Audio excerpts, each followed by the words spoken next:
رسول الله وعلى آله وصحبه أجمعين. All praise and thanks belongs to Allah subhanahu wa ta'ala. May the peace and blessing of Allah be upon His servant and final messenger Muhammad sallallahu alayhi wa sallam. As to our followers, my dear respected brothers in Islam, and Nabi sallallahu alayhi wa sallam, when he migrated from Mecca to Medina, he encountered the Jewish community. The Jews were living in Medina. And obviously things were pretty much the same in terms of how they both worshipped Allah subhanahu wa ta'ala. Most of the things were the same. So they had the same qibla. Nabi sallallahu alayhi wa sallam and the companions would pray towards Jerusalem. And the Jews were also praying towards Jerusalem. The days that the Jews were fasting were also the same days that Nabi sallallahu alayhi wa sallam and the companions were fasting. The Jews had adopted the Mosaic law. They were still following Musa alayhi salam's law, whatever was left of it, and whatever was truth of it. And also Nabi sallallahu alayhi wasallam, when he first came to Medina, still the Quran had another 10, 11 years to finish. So part of what he was doing was also from Musa alayhi salam's sharia. So things at the beginning were pretty much similar. And even the way Allah Azza wa Jal would invite the Jews to Islam, for example in Surah Al-Baqarah, He said to them, وَارْكَعُوا مَعَ الرَّاكِعِينَ. He said to them, make ruku' with those who are making ruku'. Meaning Allah Azza wa Jal said, and the Jews' prayer basically is similar to the Muslims' prayer, but the only difference is that the Jews make sujood first, then ruku'. Like Allah Azza wa Jal says to Maryam, usjudi warka'i ma'a al-raki'in. That's how their salat was. And our salat is ruku' and then sujood. The things are pretty much similar. And Allah would say to the Jews, make ruku' with those who are making ruku'. Meaning, you people are making ruku', but just come and join the lines of the believers and pray with them and enter Islam. So He didn't say, irka'u ma'al mu'mineen, ma'al muslimin. That wasn't the case at the beginning. So then, Allah subhanahu wa ta'ala, after about 6 months of the Nabi sallallahu alayhi wa sallam entering Medina, Allah Azza wa Jal began to change things for the believing community, so they can stand out from all other religions. So Allah Azza wa Jal began by changing the qibla. That changed 6 months after his entrance to Medina. And now the believers had to turn towards Mecca and pray towards that way, which frustrated the Jews. Because they were thinking, we're all one, it's all good, you know. They're praying the same way, we're praying the same way. Looks like Allah's happy with all of us. So when the qibla changed, they became frustrated and they said, Allah said about them, سَيَقُولُ السُّفَهَاءُ مِنَ النَّاسِ مَا وَلَّاهُمْ عَنْ قِبْلَتِهِمُ الَّتِي كَانُوا عَلَيْهَا. Allah says that the fools of the people, referring to the Jews, would say, what made the believers change their qibla? Now that's, if you say that and you express your frustration by saying it, meaning you know that they're the truth now. Because why would you care if they prayed this way or prayed that way if you thought you're on truth and they're on falsehood? So the fact that they became frustrated about the change of the qibla, they knew that the believing community this is what Allah has chosen as His final prophet and chosen as the final message. So that frustrated them. Then Allah subhanahu wa ta'ala, and by the way, when Nabi sallallahu alayhi wa sallam came to Medina, the same days of fasting were the same. The Jews were fasting the same days, and Nabi sallallahu alayhi wa sallam and the companions were fasting the exact same days. Then about 2 years later, Allah Azza wa Jal gave them Ramadhaan, which was now different to the days that the Jews fasted. And that made them even more frustrated.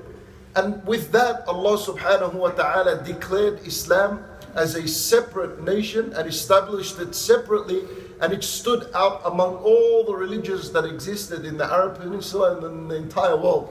With these three things, with the change of Qibla, and with the Quran being revealed, and with Ramadhaan. Now let me attach and put these three together and what does that mean? You know, any country that exists, a continent is made up of countries.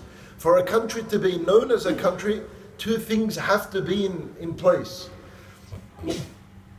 There has to be a capital city and there has to be a constitution. If these two aren't in a country, then that's not a country. There's no independence declared yet. There needs to be these two things. And Allah Azza wa Jal, you can think of Islam being like this, that the change of Qibla was the capital city of the believers. That was the new capital city. It was towards Mecca. That was the capital city. And the constitution that Allah subhanahu wa ta'ala gave, that now is different to Musa alayhi salam's law, was the Quran itself. And the Quran was revealed in Ramadan. Therefore, Ramadan itself became a celebration of the Quran. And I'll tell you how this works. You know, a country, when it's established, it has a capital city, it has a constitution. And if you look in the calendar, you'd find something called Constitution Day. That day is celebrated, Independence Day.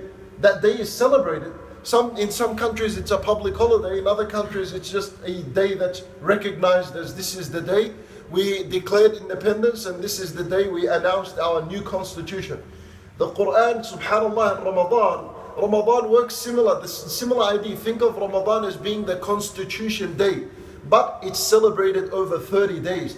Ramadan was the month in which Allah Azza wa Jal revealed the Quran. So Ramadan actually is a celebration, a 30-day celebration of the fact that Allah Azza wa Jal gave us a Quran and declared us separate to all other nations. This is what Ramadan is about. And Ramadan became honored because Quran was revealed in it.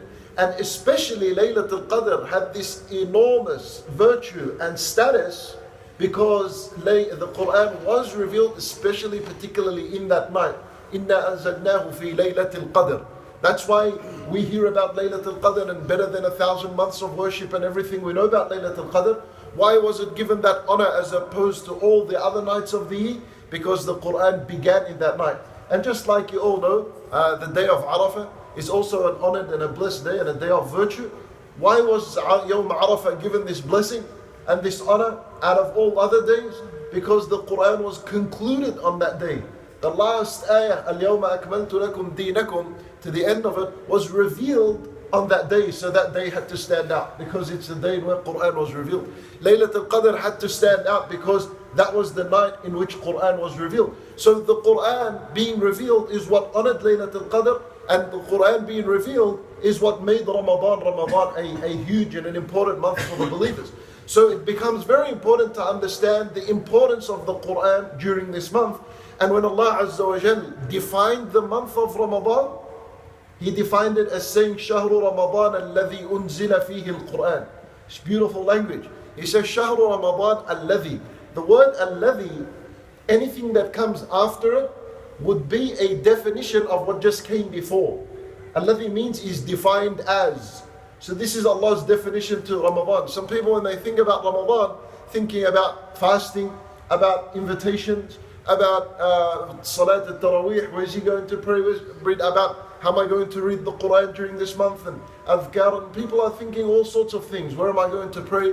I'll make sure I pray the Sunan and pray all the Salat at the Masajid and so on. But Allah Azza wa Jal, when He defined the month of Ramadan, He said, Alladhi, it is the month, Alladhi unzila fihi al-Quran, in which the Quran was revealed. He didn't say the month of Ramadan is the month in which fasting was made obligatory. He didn't say Shahru Ramadan is the month in which you gather and you pray at night. He didn't say that. The first thing that Ramadan is recognized for, it's because it's the month in which Quran was revealed. And He spoke in third person as opposed to second person, which emphasized even more on the importance of the Quran. What does that mean? You know, Allah said, it's the month in which Quran was revealed. That's third person. Second person would have been, Ramadan is the month in which Allah revealed Quran. Had Allah mentioned His name, that would have been second person. But Allah didn't say this. He didn't say, Alladhi anzalallahu fihi al-Quran. So what do we learn from this? Allah Azza wa Jal, He put the spotlight so much on the Quran that He even covered His name.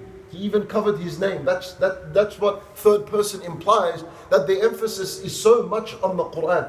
So this month, my dear brothers, becomes everything, and everything about it is about the Quran. And if you don't understand this, and if you got into the month and came out and you didn't understand that this month is actually a 30-day celebration of the fact that Allah gave us a Quran, then there becomes a big problem. So if you have a relationship with the Quran, or if you didn't, this is the best time to start something with the Quran. Read, understand, especially the nightly activity. You see, why does Taraweeh come in between all of this? What's its purpose in between all this? Taraweeh, the whole thing about it is just so you can listen to the Quran.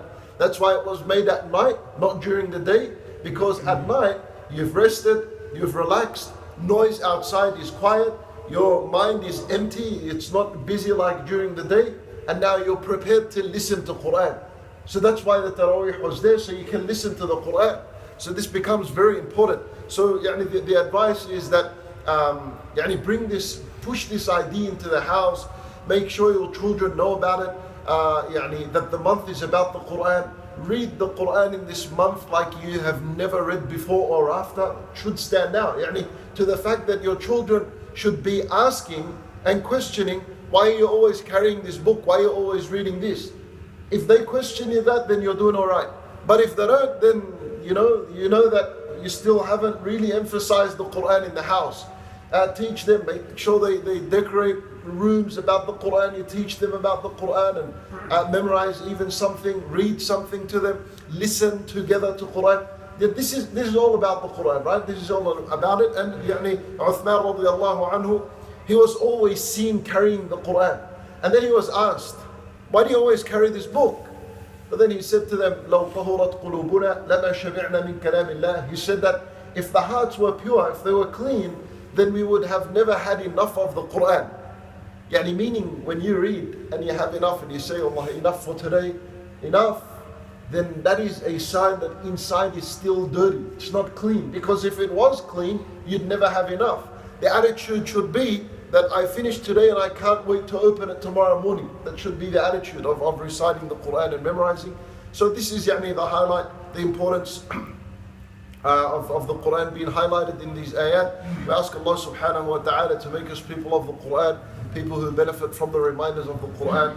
إنه ولي ذلك والقادر عليه. صلى الله وسلم وبارك على نبينا محمد وعلى آله وصحبه أجمعين.